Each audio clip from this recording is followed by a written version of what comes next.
Bonjour madame, bonjour monsieur. Soyez les bienvenus dans ce nouveau numéro de Plaisir de lire, comme chaque mercredi après-midi sur Zouk TV. Et comme chaque mercredi après-midi, j'ai le plaisir, l'honneur de recevoir des passionnés de la lecture.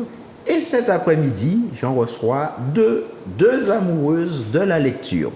Donc nous disons d'abord bonsoir à Cassandre Cléon, auteure et blogueuse. Bienvenue Cassandre sur le plateau de Zouk TV. Merci. En face de Cassandre, nous avons aussi une amoureuse de la lecture. Nous disons bonsoir à Marie Boniface, alors écrivaine, enseignante et chef d'entreprise. Voilà. Sois la bienvenue à Zouk TV dans Plaisir de lire. Donc, comme d'habitude, nous allons lire, nous allons échanger, nous allons réfléchir sur notre façon de faire. Nous allons voyager dans le temps, dans l'espace, interroger nos comportements. Et donc, nous allons commencer tout de suite avec Cassandre. De quoi vas-tu nous parler cet après-midi? Alors, je vais vous parler du livre Les proches aidants pour les nuls, la série, donc la collection Les Nuls, que tout le monde connaît. Oui. Et donc c'est vraiment une thématique, donc les aidants, qui me tient à cœur.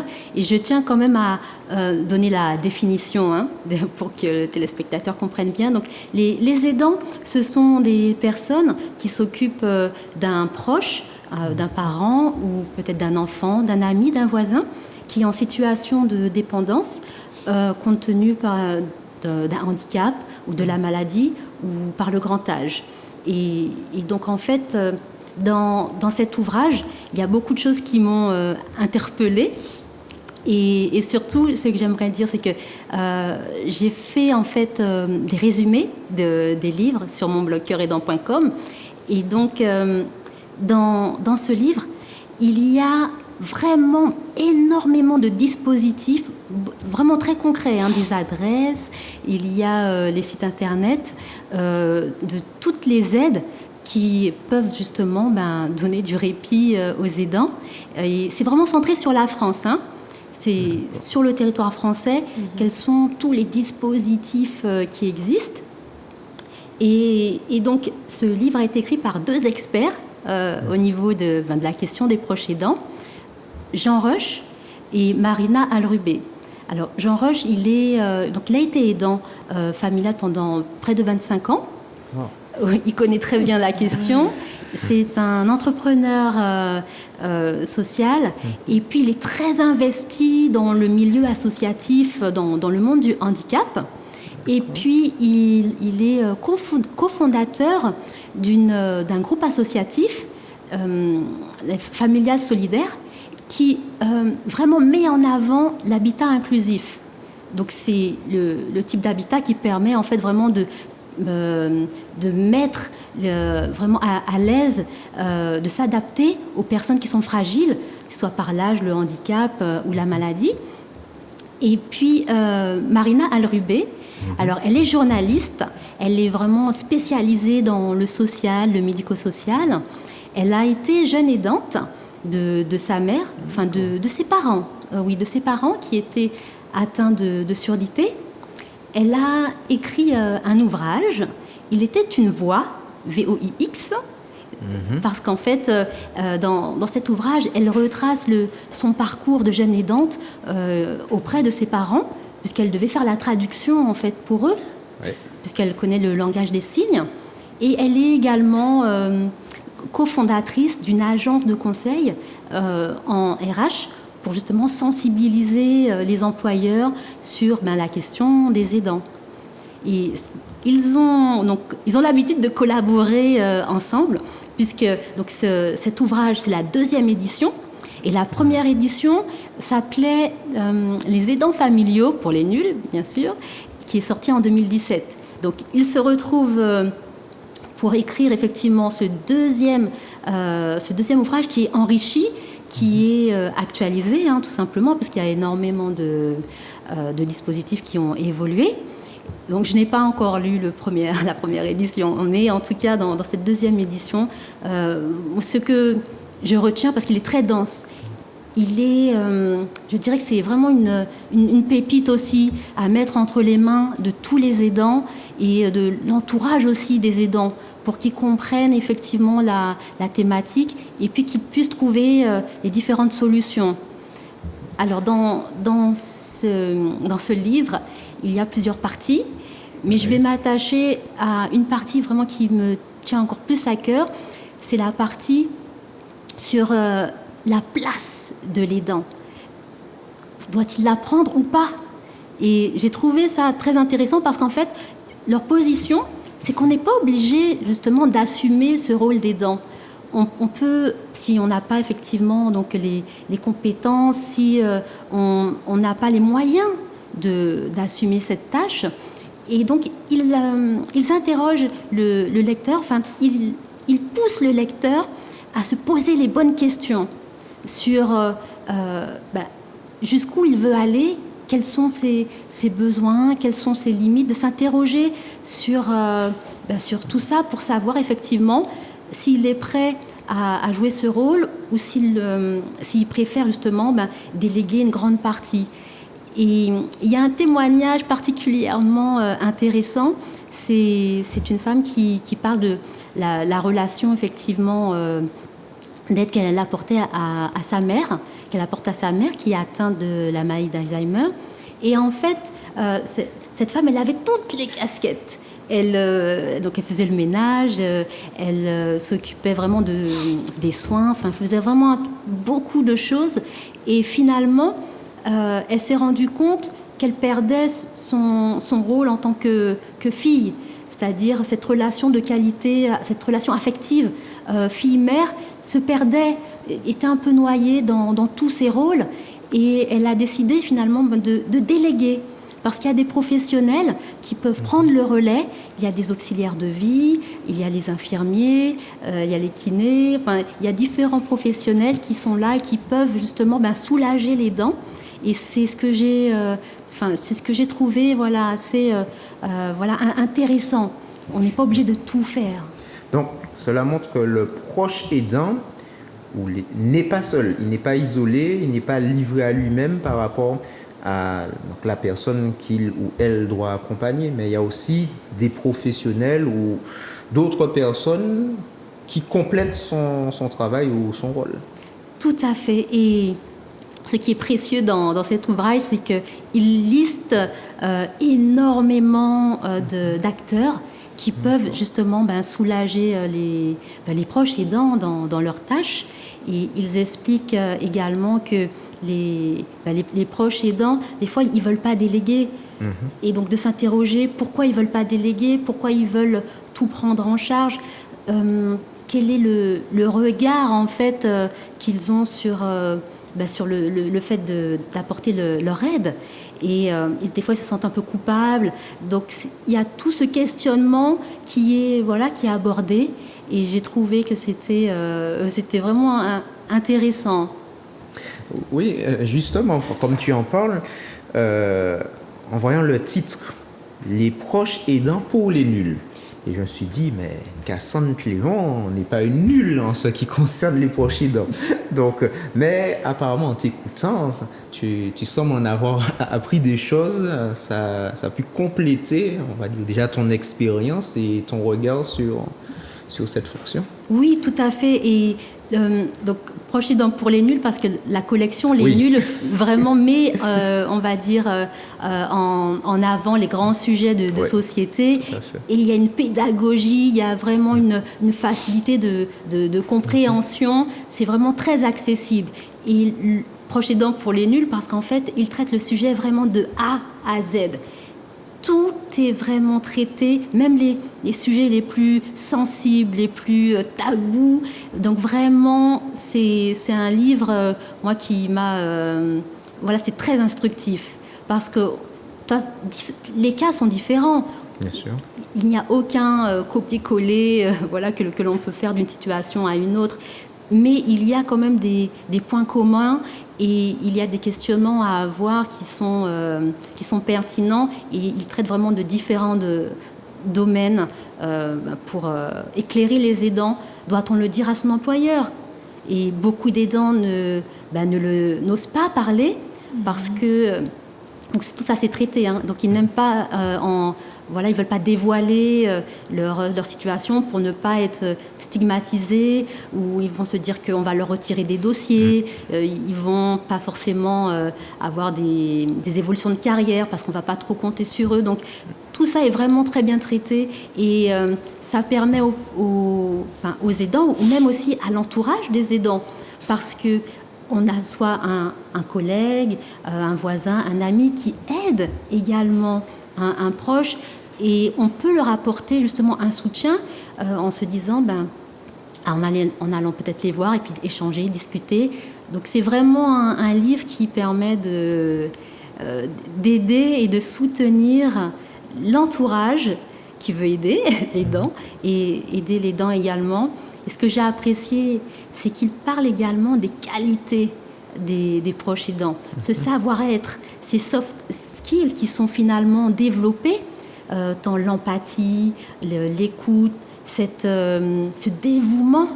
Et pour faire le parallèle avec l'entreprise, les employeurs ont tout à gagner finalement à avoir des salariés qui sont aidants, parce que ce sont des valeurs sûres, ce sont des atouts, même si il y a des absences, mais on peut mettre en place des aménagements de leur emploi du temps. Ils ont besoin de souplesse, mais ce sont des gens d'expérience, des salariés qui sont expérimentés et qui ont vraiment un plus à apporter à l'entreprise. Donc tout ça est traité avec beaucoup de justesse.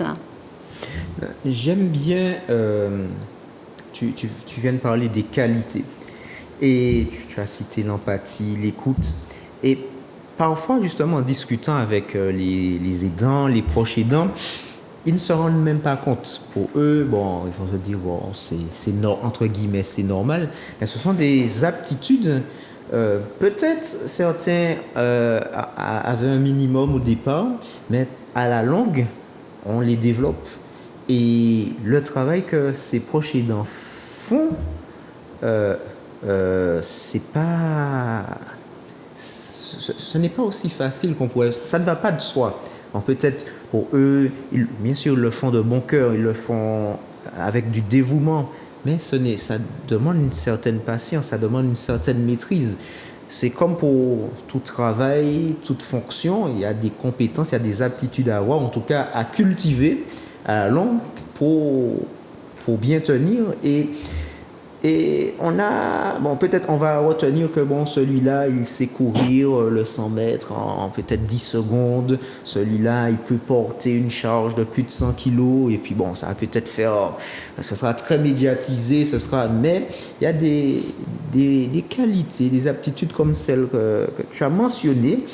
Peut-être qu'on devrait mettre plus en avant et dire aux personnes, ce n'est pas rien, parce que parfois les personnes disent que ce n'est rien. Non, ce n'est pas rien, c'est énormément et c'est très précieux justement, tout ce qu'ils peuvent apporter.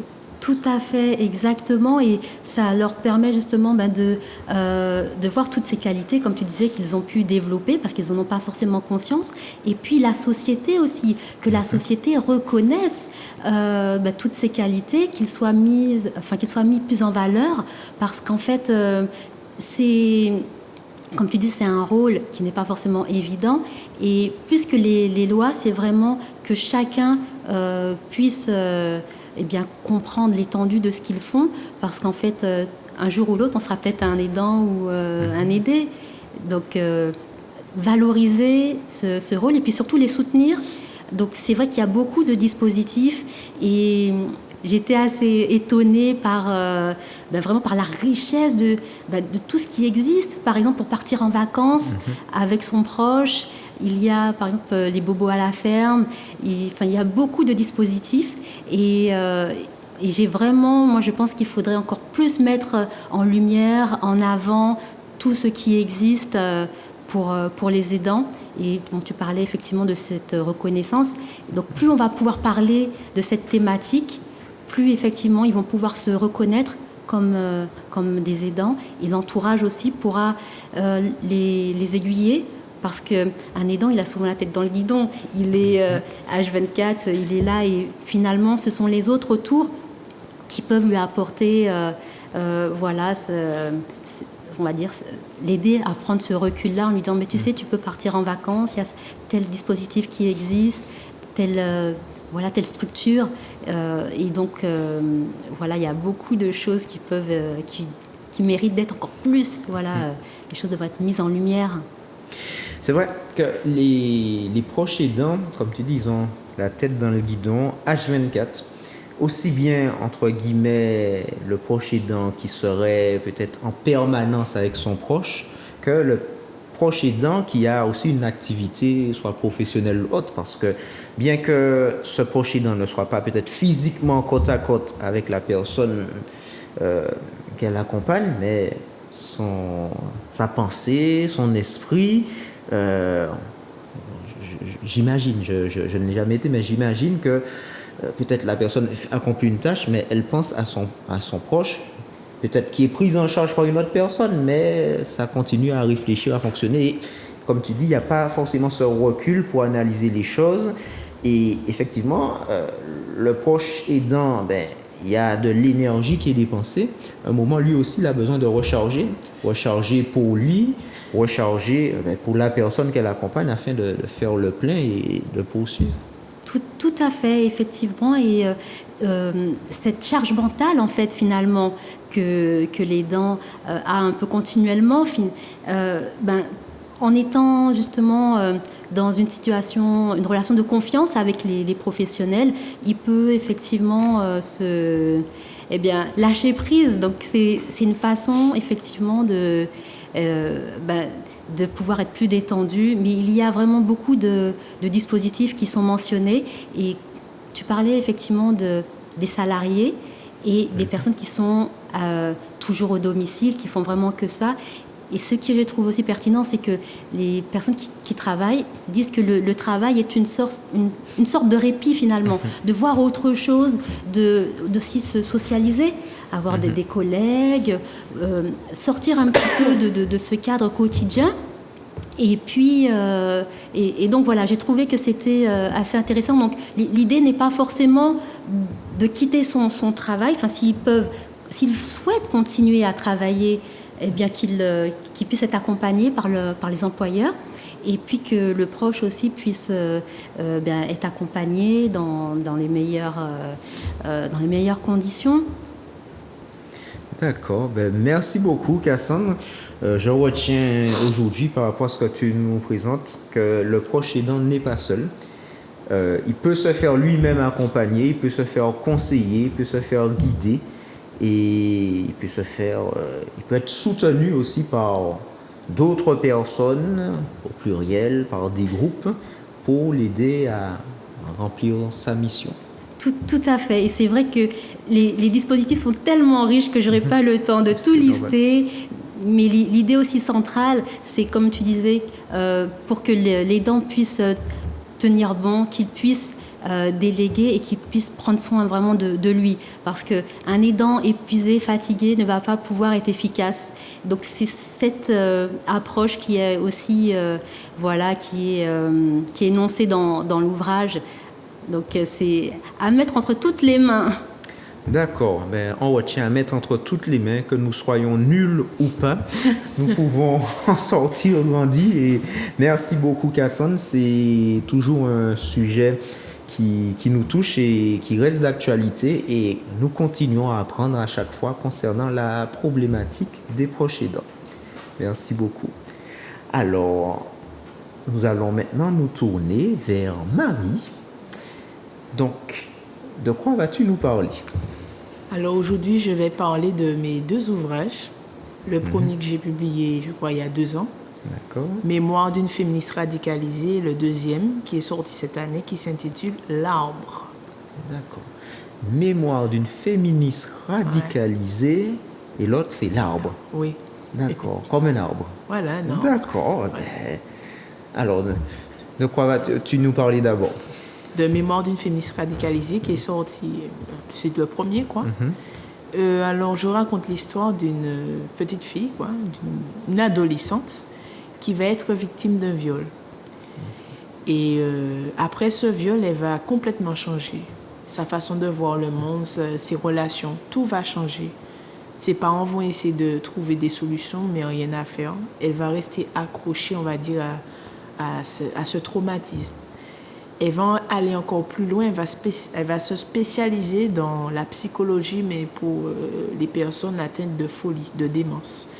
Et là, elle va commencer à travailler dans un hôpital psychiatrique pour personnes victimes de démence, qu'elle appelle les fous, avec un grand F. Et elle va se sentir très bien accueillie à côté de ces fous. Elle va faire la rencontre d'une jeune fille, comme elle, quoi, mais qui, elle, est passée à l'acte. C'est-à-dire qu'elle a tué son bourreau. C'était son petit ami et elle l'a émasculé. Et elles vont devenir meilleures amies. Elle va même jusqu'à l'idolâtrer. Et un beau jour, elle aura l'idée de l'utiliser comme cobaye. Pourquoi ? Parce que son but dans la vie, c'était de devenir un professeur d'université. Et donc, qu'est-ce qu'elle va faire ? Elle va écrire un doctorat sur des femmes tueuses d'hommes. Et donc, elle va prendre comme cobaye sa meilleure amie et qui va tout d'abord, cette meilleure amie va tuer le compagnon avec qui elle était. Parce que ce compagnon la tapait, la tabassait, etc. Et après ce meurtre, elle sera fascinée par le sang. Et donc, elle va parcourir le monde en quête d'autres femmes qui ont tué leur bourreau.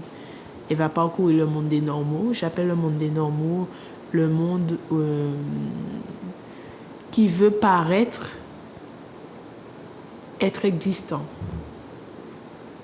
Les existants, c'est un groupe d'individus qui existent aux yeux de la société, c'est-à-dire par l'argent. À la différence des normaux qui veulent atteindre cette existence. Et les fous, on appelle les fous quoi ? Des personnes qui sont tout à fait en osmose avec ce qu'ils sont, voilà. Et c'est ce qu'elle est.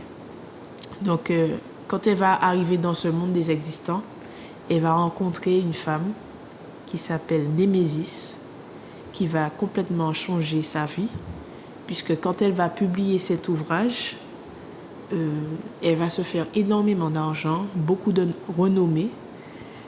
Elle aura atteint son objectif, se venger des hommes, puisqu'il y aura comme un inversement des rôles. Les femmes feront pire que les hommes. Voilà. Et cette femme-là, elle est devenue femme, elle va utiliser le féminisme pour se venger des hommes. Donc quand elle aura atteint son but, elle va quitter ce monde.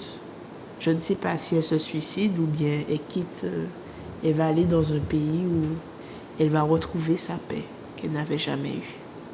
Voilà. D'accord.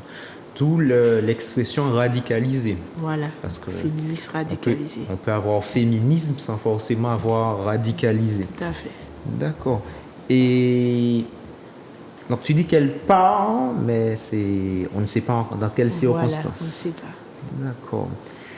Et elle réussit à obtenir les réponses. Elle était, je ne sais pas, en quête de réponses par rapport à tout ce qui lui est arrivé, par rapport à sa perception. Eh bien, quand je réfléchis à ce personnage, je me dis qu'elle agit comme une lâche, en fait. Puisqu'elle a réussi son objectif, mais elle a laissé carrément des conséquences au monde, puisqu'il y a un inversement des rôles. Dès le départ, dans l'ouvrage, je dis, si je n'avais pas été le gourou de ces femmes, je n'aurais jamais créé ce monde. Et si. Mais c'est trop tard, donc elle préfère s'en aller au lieu de réparer ses erreurs. Voilà. Mais au moins, elle a retrouvé sa paix avant le viol qu'elle avait subi. Et alors, tu as parlé de... Je trouve que ça fait un peu philosophique. Oui, tu as parlé de monde des existants. Les existants. Les existants. Les normaux et les fous. Existants, normaux et fous. Alors, les fous sont ceux qui sont en accord avec eux-mêmes. Voilà. Qui sont ostracisés, on va dire. D'accord. Oui. Les normaux. Les normaux, ce sont des personnes qui ont comme but dans la vie d'atteindre l'existence. Ah oui, voilà, c'est ça. Donc, atteindre l'existence et les existants sont reconnus par la société. Voilà. D'accord. Et est-ce qu'on peut considérer que le personnage principal passe par un moment par chacune des étapes? Oui. Ah, d'accord. Elle est folle. D'accord, je commence à comprendre. Oui, ça c'est philosophique, ma D'accord. manière de penser. Elle est folle. Elle va passer par le monde des normaux. Au début, elle était normale. Et c'est après ce viol qu'elle est devenue folle. Et quand elle va rencontrer Némésis, elle va devenir existante. Oui. Mais ce qu'elle ne sait pas, c'est que toutes ces femmes qu'elle a rencontrées sont toutes des folles. Surtout Némésis qui, elle a rencontré comment Némésis? Elle était dans un magasin, puisque Némésis c'est une femme entrepreneuse. Et elle a entendu des bruits dans le magasin. Donc elle est descendue dans la cave et là, elle a assisté à une scène, quoi. Némésis qui était en train de séquestrer son mari. Et quand Némésis va voir qu'elle a vu la scène, elle va la frapper sur la tête et elle va l'emmener chez elle, quoi. Un monde qu'elle n'avait jamais vu. Et elle va transformer carrément ce personnage, son nom d'ailleurs, qui n'a pas de nom. Et ouais, elle va la féminiser, voilà. Elle va la rendre féminine. Et c'est quand elle va quitter ce monde, quand elle va retrouver sa meilleure amie, qui s'appelle Lisa en passant, elle va redevenir la petite fille qu'elle était auparavant. Ni normale, ni folle, ni existante. Ah, ça, c'est intéressant, ça. Comme quoi, il n'y a pas que ces 3 cases possibles.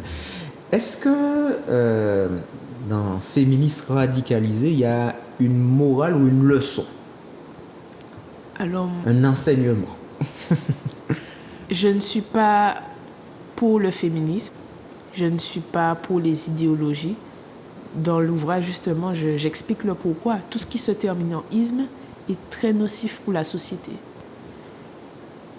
Et durant tout l'ouvrage, je mets en lumière ce féminisme, non seulement radicalisé, mais le féminisme tout court, qui est en train de, pas pourrir la société, mais si cette idéologie est mise dans les mains d'une femme qui a été victime de violence ou je ne sais quoi, forcément, elle va l'utiliser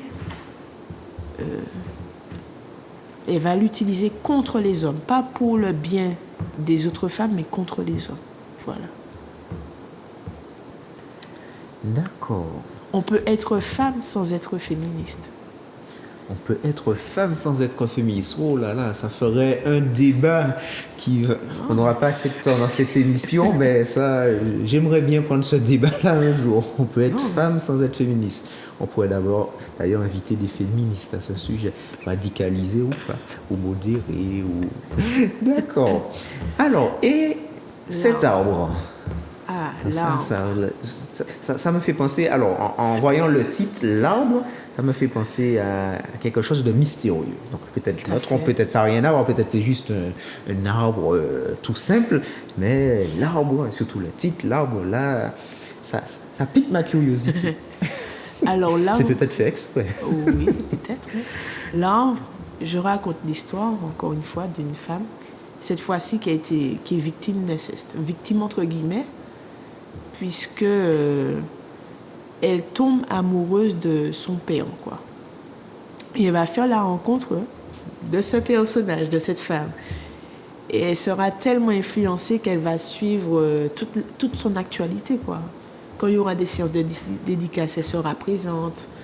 Quand elle va passer en télé, elle va l'écouter et tout. Et jusqu'au jour où elle va passer à l'acte. Mais dans l'âme, je raconte plutôt l'âme de cette jeune fille. Je fais parler l'âme. Je ne fais pas parler le corps en soi, mais plutôt son âme. C'est pour ça que je l'ai appelée l'arbre. Elle a des cheveux que son père refuse il ne veut pas que sa maîtresse, puisque sa maîtresse coupe ses cheveux. puisque pour lui, les cheveux représentent la féminité. Voilà. Donc, on revient encore dans la féminité, le féminisme, l'arbre. Mais pourquoi arbre? Pourquoi l'arbre oui, représente l'âme. Ah, d'accord, c'est cette symbolique-là. Voilà, quand un arbre pousse, il y a des branches. Et à un moment, parfois, il faut renouveler l'arbre. Donc, qu'est-ce qu'on fait? On coupe les branches. L'âme, c'est pareil, il faut la soigner. Si on ne la soigne pas, on peut devenir comme cet arbre dans l'ouvrage. Ah, donc c'est intéressant ça. Et j'aime bien puisque tu as dit que tu ne fais pas allusion au corps, mais tu fais allusion à l'âme. Et c'est vrai que le corps, il a la particularité, on peut le voir. On peut le voir, on peut le toucher, on peut, en tout cas, prendre l'odeur corporelle, etc. Et donc, il attire plus notre attention. Notre corps, il faut le nourrir. Si on ne mange pas, on ne peut pas tenir. On a soif, on boit. Le corps, il peut se blesser, on se pense, etc. Mais l'âme, on n'y pense pas. Tout à fait. Et pourtant, c'est important. Et il a, je suppose, autant de besoins que le corps. Oui. Justement, son père, il nourrit tellement cet arbre qu'elle perd la tête, elle devient complètement folle, puisque c'était inexistante à la base. Ils existent. Toute cette famille existe, mais on refuse de dévoiler ce gros secret. Voilà. Donc, finalement, il y a une complémentarité entre les... les titres sont différents, mais d'accord. Et le premier, dans l'ordre chronologique, c'est lequel qui est sorti avant? L'arbre? Mémoire d'une féministe radicalisée. D'accord. Et le deuxième, l'arbre. D'accord. Ah, donc si je n'ai pas bien compris féministe radicalisé, il me faut bien comprendre féministe radicalisé pour aborder l'arbre. Voilà, ce sont deux types d'écriture différentes. L'arbre, c'est plutôt poétique. Les gens me disent que l'arbre, c'est plus violent, mais je le raconte de façon poétique. Tandis que le mémoire d'une féministe radicalisée, j'y vais franchement, le langage est cru, je dis ma vérité, quoi. D'accord. Voilà. Et dans le premier ouvrage, j'ai beaucoup de retours. Beaucoup de femmes me disent que j'ai écrit leurs fantasmes, carrément. Tuer leur bourreau. Ouais, c'est... Et le deuxième ouvrage, ça a beaucoup plus touché les gens. Il y en a beaucoup qui me disent qu'ils ne peuvent pas lire puisque je parle d'inceste. Alors, je ne sais pas, l'inceste, c'est vraiment tabou en Martinique, je l'ai remarqué. Et quand je suis en séance de dédicace, je peux entendre des histoires qui méritent d'être mises en lumière, quoi. Ouais. Oui, il y a quand même un certain travail qui a été amorcé depuis quelques années avec des professionnels, avec quelques institutionnels, mais le chantier est encore vaste, notamment pour rester sur la Martinique, je ne vais pas plus loin. Mais donc après, on observe depuis quelques années que la parole commence à se libérer. J'insiste sur le commence. Je ne vais pas dire que tout se fait comme ça devrait se faire. Il y a, j'imagine aussi la problématique du regard. On en a parlé tout à l'heure. Le regard, la personne, comment l'autre va me percevoir. Est-ce qu'on va me croire, et toutes ces choses-là. Donc, ce sont des sujets qui restent encore à traiter. Et le petit détail qui fait la différence dans l'arbre, c'est que pourquoi cette femme retrouve à chaque fois son bourreau, son amant, puisque dans cette relation, elle puise de l'imagination. Elle écrit. Et sa source d'inspiration, c'est cette violence, cette souffrance. Après chaque rapport, elle va écrire dans la cabane où elle a des rapports avec son père. Quand elle est à l'université, elle écrit sur les tables. Chaque fois, une petite phrase sur son histoire. Ou bien dans les toilettes, elle écrit. Ou bien parfois, le soir, elle rentre par effraction à l'université, elle écrit sur les murs. Et voilà. D'accord. Est-ce que, alors nous sommes en 2022, Oui. est-ce qu'on peut imaginer une suite à l'arbre? Bien sûr. J'ai bien fait une suite à Mémoire d'une féministe radicaliste. C'est une suite sans être une suite, mais c'est ouais, les conséquences que les mots peuvent avoir sur quelqu'un qui a été victime de traumatisme. Les conséquences des mots. Voilà. Et est-ce que, je ne sais pas, est-ce que un des ouvrages aborde le sujet de la guérison? Est-ce que on peut guérir? Comment on peut guérir? Est-ce que tout simplement on fait allusion à l'idée de guérison? Aucun. Pour l'instant. Pour l'instant. C'est en préparation. D'accord, bon, je suis trop pressé. Bon, je ne veux pas donner de conseils à l'auteur. D'accord, ok, ben, nous allons suivre ça. En tout cas, merci beaucoup. Et pour terminer, je voulais vous lire un texte pour l'occasion, Oui, bien sûr. qui s'intitule Éloge à la lumière. Alors, comme je suis enseignante, mardi, je fais des productions d'écrit avec eux et le thème c'était la lumière. Donc, je me suis dit, je vais écrire un texte pour l'occasion. Lumière des lumières, éternité des éternités, à genoux devant ta puissance, envahissant nos cœurs quand tu pleures tes rayons, envahissant nos esprits quand plus rien ne va. Chant qui répète souvent que tout vient à celui qui sait attendre. Il se manifeste aux ténébreux et à l'heureux, ceux qui guettent le bonheur, les riches et pauvres du cœur. En lui se porte un amour solide, sans bavure, qui se nourrit à l'infini de nos vies. Ami de tous, il pousse jusqu'à ce que sa véhémence se soit révélée. Lumière, partout, pour tous, indescriptible, il nous fascine par son mystère et rayonnement. Quand il se fait chair, cet être d'amour qui devient se montre méconnaissable, transformé, régénéré, et même quand il se meurt, le chiffre 8 sur son front apparaît ancré.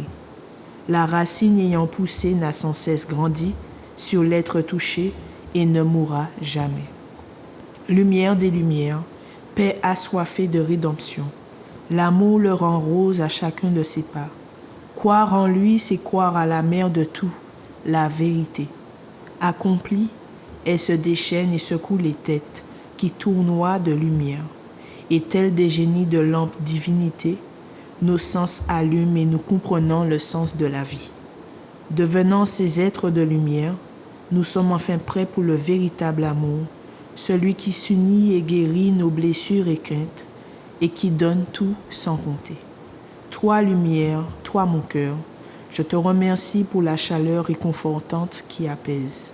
Lumière des lumières, éternité des éternités. À genoux devant ta puissance, la ruelle que tu nous laisses de couleur rose protectrice est encore vide. Mais le jour viendra où tu enverras nos arbres et feuilles, et ainsi nous marcherons dans ta splendeur. Éloge à la lumière. Marie Boniface. Tiens, ben, la lumière, c'est bien. J'aime bien. J'aime bien. Éloge à la lumière. D'accord. Donc, l'éloge à la lumière, c'est la suite de l'arbre? On verra. En tout cas, il y aura des suites. Hein, voilà. Oui, je suis un petit peu trop pressé. D'accord. En tout cas, merci beaucoup. Merci beaucoup. Est-ce que tu peux nous redonner les titres de tes ouvrages, s'il te plaît? Mémoire d'une féministe radicalisée et L'Ambre, qui sont disponibles à Cultura. Et vous pouvez me suivre sur mes réseaux sociaux, Le Monde de Priscia, Instagram et Facebook. Je constate que tu as la même couleur que Mémoire d'une féministe radicalisée. Oui, le rose, toujours le rose. L'arbre aussi, il y a une petite couleur. Oui, j'ai vu ça. Donc, ce sont des tableaux en fait. C'est mon oncle qui s'appelle Emmanuel Germain qui les peint et voilà, c'est lui qui fait les couvertures. D'accord. Ce sont des tableaux qui sont chez moi. Ouais. Et que signifie par exemple le rose pour une féministe, ou radicalisée en tout cas? Je ne sais pas si toutes les féministes ont la même Pour moi, définition. le rose, c'est comme une protection. Ça me protège de l'extérieur, de toute cette énergie quoi, de la société. Ça me protège. Je me sens protégée avec le rose. Voilà. C'est pas forcément une couleur féminine, hein, mais c'est plus une protection. Voilà. D'accord. Et puis une source d'imagination. Hein. Quand je vois du rose, je suis Inspiré. tout de suite inspirée. D'accord. Donc, il y aura peut-être du rose dans le prochain épisode. On verra. D'accord. En tout cas, merci beaucoup, Marie, pour de cette rien. présentation. Merci à toi, Cassandre, pour la problématique des proches aidants qui demeure d'actualité et qui va le rester encore pour de nombreuses années, je pense, vu l'évolution démographique de la Martinique et clair, ça. d'autres C'est clair. territoires. En tout cas, si comme Cassandre ou comme Marie, vous souhaitez nous présenter un livre, un coup de cœur, donc vous pouvez le faire en composant le numéro qui s'affiche, à savoir le 06 96 19 41 13. Et nous nous ferons un plaisir de vous recevoir sur le plateau de Zouk TV dans Plaisir de lire.